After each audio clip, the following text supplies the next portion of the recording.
नमस्कार दोस्तों ईपीएस 95 पेंशनों के लिए जो है पॉजिटिव खबर आई है। न्यूनतम पेंशन को लेकर सांसद से मिला बड़ा तोहफा। ईपीएस 95 के तहत पेंशन भोगियों ने अपनी मिनिमम पेंशन 1000 रुपए से 7000 रुपए प्रति माह करने की मांग की है।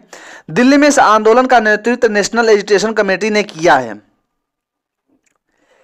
ईपीएस 95 पेंशन के अंतर्गत आने वाले पेंशन भोगियों ने अपनी मिनिमम पेंशन 1000 रुपए से बढ़ाकर 7500 रुपए प्रति माह करने की मांग को लेकर एक आंदोलन जो है शुरू किया। इस आंदोलन का नेतृत्व जो है एनएससी द्वारा किया जा रहा है, जिसे दिल्ली में अपना डेरा डाल दिया था। आधिकारिक और एनएससी प्रतिनिधियों के बीच हाल ही में दिल्ली में व्यापक चर्चाएं हुई, जिसमें मिनिमम पेंशन बढ़ाने के लिए उच्च पेंशन लाभों और मेडिकल सुविधाओं पर जोर दिया गया। एनएससी के राष्ट्रीय अध्यक्ष कमांडर अशोक राउत साहब और राष्ट्रीय महासचिव ईपीएफओ के सीनियर अधिकारियों के साथ महत्वपूर्ण मुद्दों पर बातचीत की गई।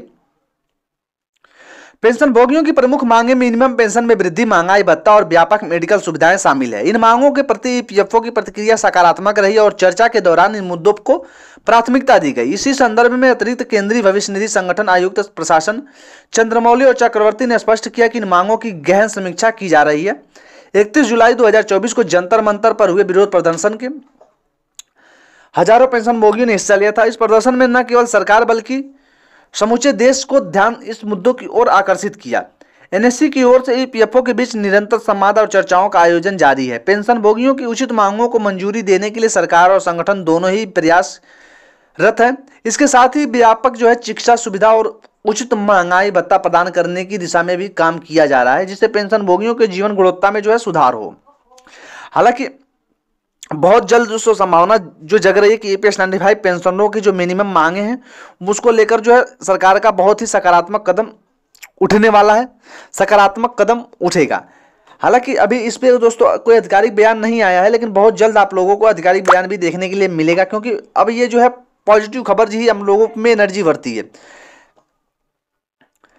पेंशनरों को न्यूनतम पेंशन की वृद्धि मांग पर सकारात्मक संकेत जो है वो मिले हैं। श्रम मंत्री पेंशन धारकों को 7500 रुपए प्रति माह करने पर विचार करने का आश्वासन दिया है। साथ ही कर्मचारी पेंशन योजना में निकासी लाभ के लिए संशोधन किया गया है, जिससे लाखों कर्मचारियों को लाभ मिलेगा। देश भर के ईपीएस 95 के पेंशनरों के लिए एक बड़ी राहत की खबर सामने आई। लंबे समय से न्यूनतम पेंशन में वृद्धि की मांग कर रहे पेंशन धारकों को अब सरकार की ओर से सकारात्मक संकेत मिला है। केंद्रीय श्रम और रोजगार मंत्री मनसुख मांडविया ने पेंशनरों के प्रतिनिधि से मुलाकात कर न्यूनतम पेंशन को बढ़ाकर 7500 रुपए करने के मांग पर विचार करने का आश्वासन दिया। ईपीएस 95 पेंशनरों को जो वर्तमान औसतन केवल 1450 रुपए प्रति माह की पेंशन प्राप्त कर रहे हैं, लंबे समय से न्यूनतम पेंशन जो को है 7500 रुपए करने की मांग कर रहे हैं। इस मांग को लेकर पेंशनर्स ने कई विरोध किए, जिसमें दिल्ली के जंतर मंतर पर हुआ प्रदर्शन भी शामिल है। पेंशनरों का कहना है कि मौजूदा पेंशन राशि उनके खर्चों और जीवन यापन के लिए पर्याप्त नहीं है। श्रम मंत्री के साथ हुई बैठक में पेंशनरों ने अपनी समस्याओं को विस्तार रूप से रखा। मंत्री ने आश्वासन दिया कि सरकार की उनकी मांगों पर गंभीरता से विचार करेगी और आवश्यक कदम उठाएगी। पेंशनरों की प्रमुख मांगों में महंगाई भत्ता और मुफ्त स्वास्थ्य सुविधाओं को भी समावेश किया गया है। ईपीएस 95 नेशनल आंदोलन समिति, जिसको हम एनएससी भी कहते हैं, उसके अध्यक्ष जो अशोक रावत ने बताया कि प्रधानमंत्री नरेंद्र मोदी भी पेंशनरों की समस्याओं को हल करने के लिए प्रतिबद्ध हैं।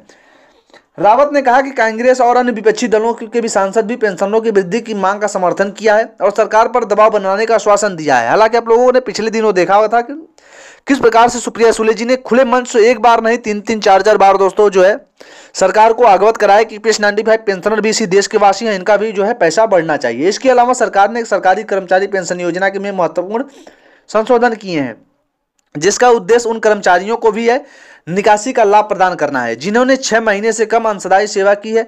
इससे हर साल लगभग 7 लाख कर्मचारी लाभान्वित होंगे। अब सेवा के प्रत्येक महीने के लिए निकासी कर लाभ की गणना की जाएगी, जिससे कर्मचारी को अधिक लाभ मिलेगा। ईपीएस 95 पेंशनों के लिए सरकार के इस सकारात्मक रुख से उम्मीद जगी है। उनकी लंबे समय से चली आ रही मांग जल्द पूरी होगी।